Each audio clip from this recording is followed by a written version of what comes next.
Hello दोस्तों, सबसे डरावनी कहानी भूत वाली कोठी। चलिए सुनते हैं। पुराने गांव की वह हवेली अब भी सड़क के मोड़ पर अकेली खड़ी थी। गांव वाले उसे भूत वाली कोठी कहते थे।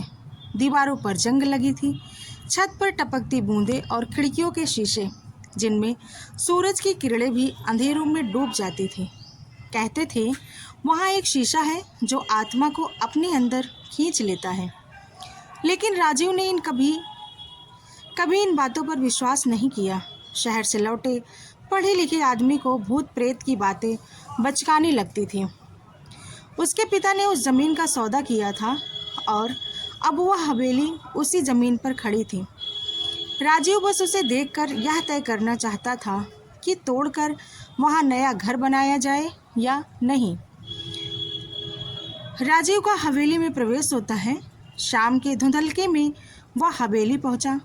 दरवाज़ा अपने आप चर चर की आवाज़ करता हुआ खुला।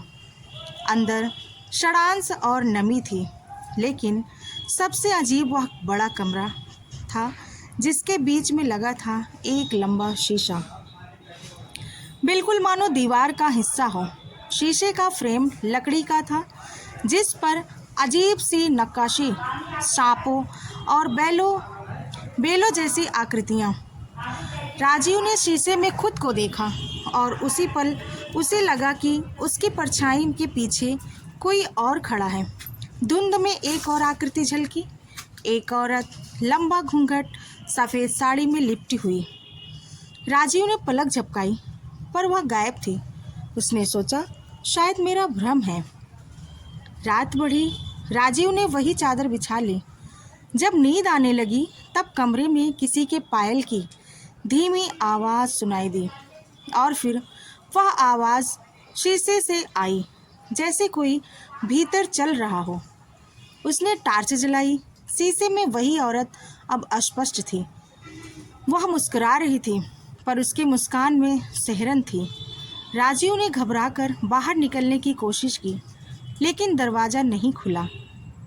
तभी शीशे के भीतर से एक धीमी आवाज़ आई, डरो मत, मैं तुम्हें पहचानती हूँ। राजीव ठिठक गया। कौन हो तुम? उत्तर मिला, वह जिसे इस शीशे ने कैद किया है। और फिर जैसे हवेली के भीतर कोई बीते वक्त का पर्दा खुल गया। सन 1898 का समय था।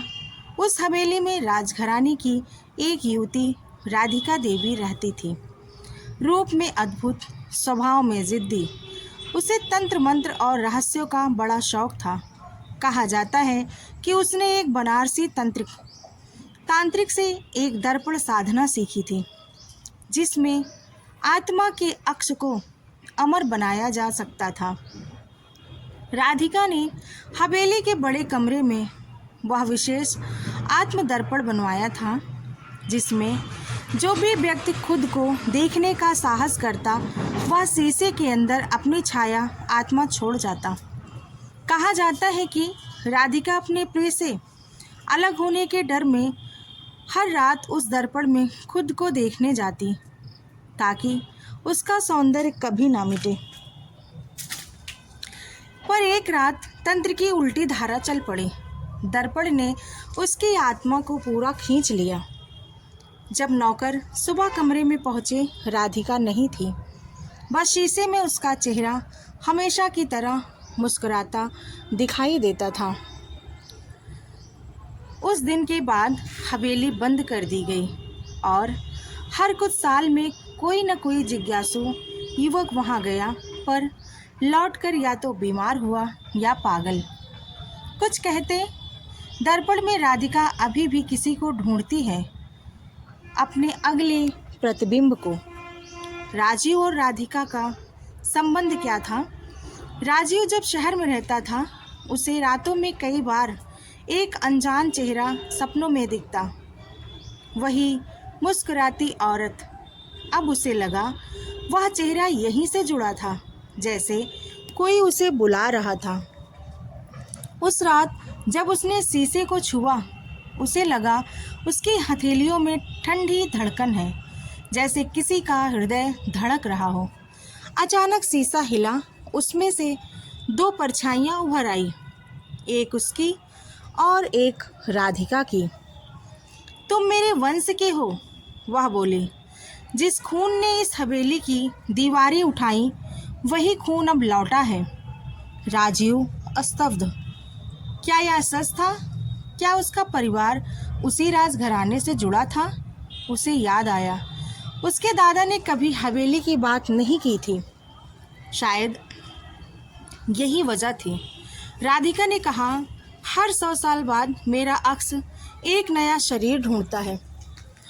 अब तुम मेरे उत्तराधिकारी हो।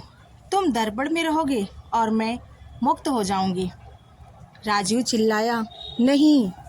पर शीशा चमक उठा और उसकी परछाई उसके हाथों से फिसल गई। उसने महसूस किया, उसके शरीर से कुछ निकल रहा है।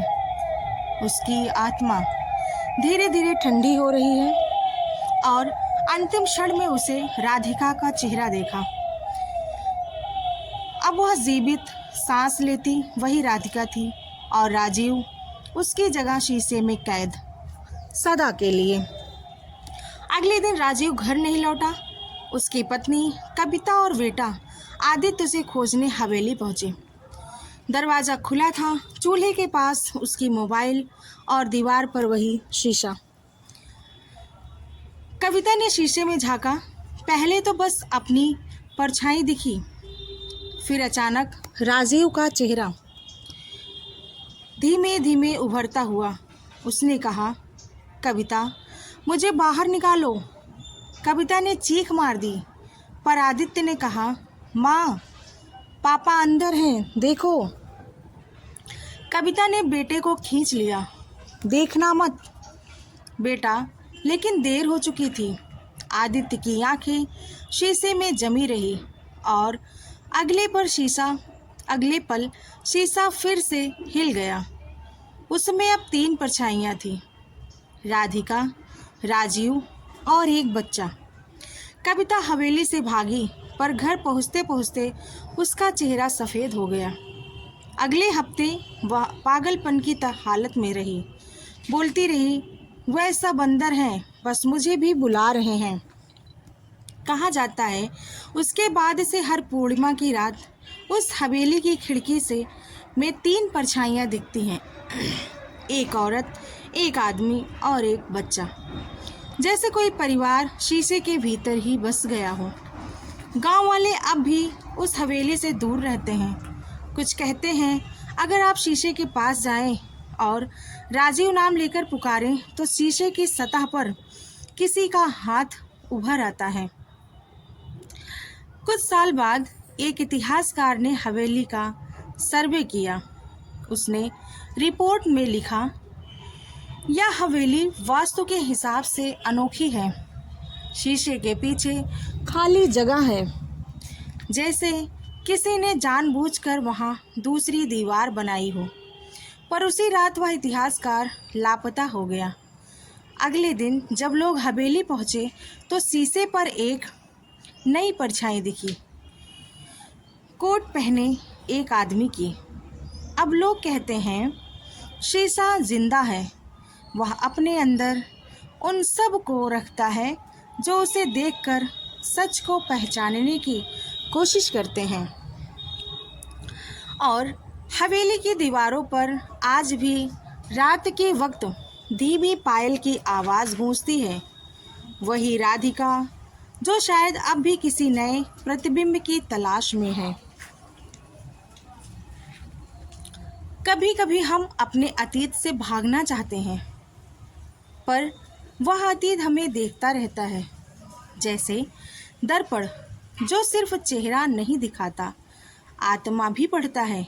और अगर कोई बहुत देर तक उसमें झांकता रहे तो एक दिन दर्पण ही उसे देखने लग जाता है। दोस्तों, कहानी आपको कैसी लगी? अच्छी लगी हो तो प्लीज़ चैनल को लाइक सब्सक्राइब करिएगा, हमसे जुड़िए और ऐसे ही मनोरंजक रहस्यमय कहानी सुनने के लिए चैनल को सब्सक्राइब कीजिए। आपका बहुत बहुत धन्यवाद।